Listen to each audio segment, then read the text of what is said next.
लोकसभा चुनाव में मतदाता सूची में खामियों की वजह से हजारों मतदाता मतदान नहीं कर सके। भाजपा से लेकर तो प्रशासन के खिलाफ कई मोर्चे तक भाजपा ने खोल दिया है। भाजपा विधायक कृष्णा खोपड़े ने मतदाता सूची में खामियों को लेकर अधिकारी व कर्मियों पर कार्रवाई करने की मांग की है। इसके साथ ही विधानसभा चुनाव में इस तरह की गड़बड़ियों को रोकने के लिए अभी से इस पहल पर विचार करने की भी बात की है।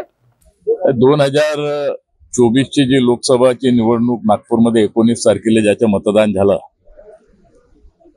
त्या मतदार यादीमध्ये अनेक प्रकारचे घोड दिसले।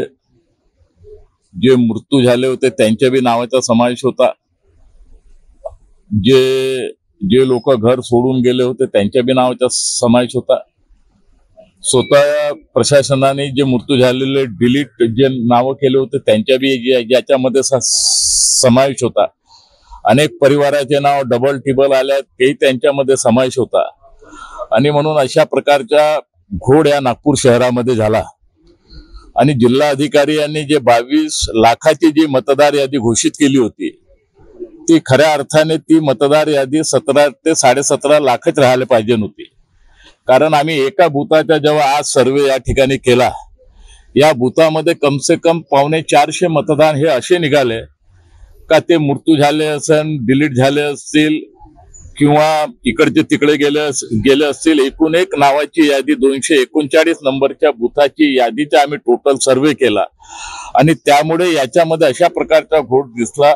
आणि याच्यामध्ये जे 2019 मध्ये एका यादीमध्ये 2019 मध्ये ज्यांनी मतदान केलं होतं ते 2024 मध्ये जे मतदार गायब होते अशी बी 200 नाव त्याच्यामध्ये आम्ही जे पाहिले। आणि त्याच्यामध्ये असं वाटलं का नागपूर शहराच्या 2200 जे बूथामध्ये आहे आणि म्हणून नागपूर शहराचे 5 लाख मतदाता हे मतदारापासून वंचित राहिले। याले जबाबदार कोण? यांनी जे बीएलओ ज्यांनी नियुक्त केले होते, यांनी आशा वर्कर ज्या नियुक्त केल्या होत्या ते कोणाच्या घरी गेले नाही।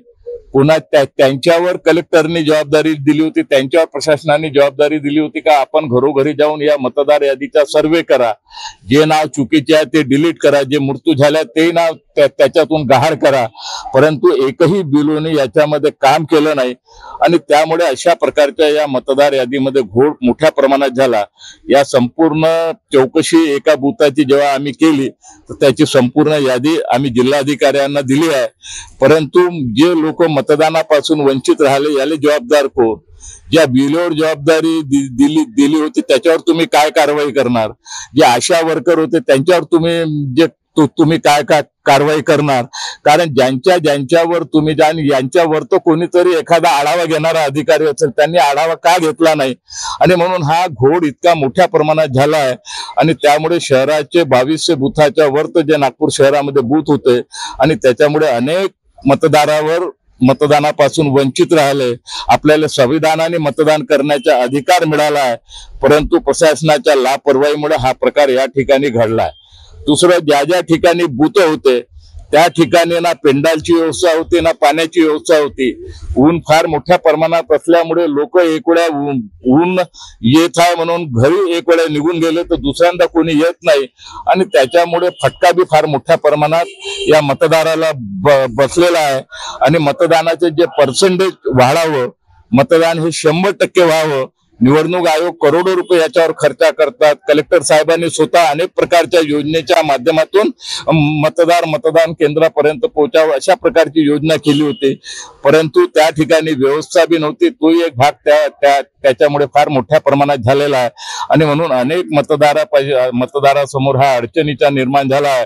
आणि येणाऱ्या 2024च्या ज्या ऑक्टोबरच्या विधानसभा निवडणुका येणार आहे त्याच्यामध्ये सुद्धा हा घोड होऊ नये याची दक्षता आपण घ्यावी।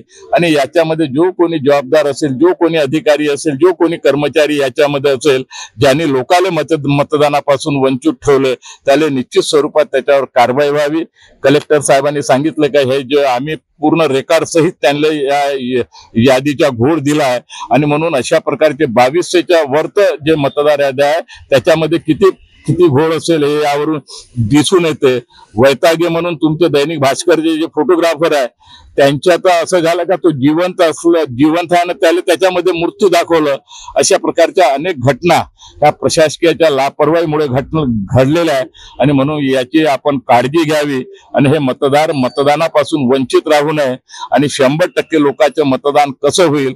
आपण बाकी राज्यामध्ये पहा, पश्चिम बंगालमध्ये का बाकी राज्यामध्ये मतदान होते 80-80, 85-85% मतदान होते आणि आपल्या इथं 60% भी मतदान आपल्या इथं होत नाही आणि म्हणून याची काळजी घेण्याची आवश्यकता आहे.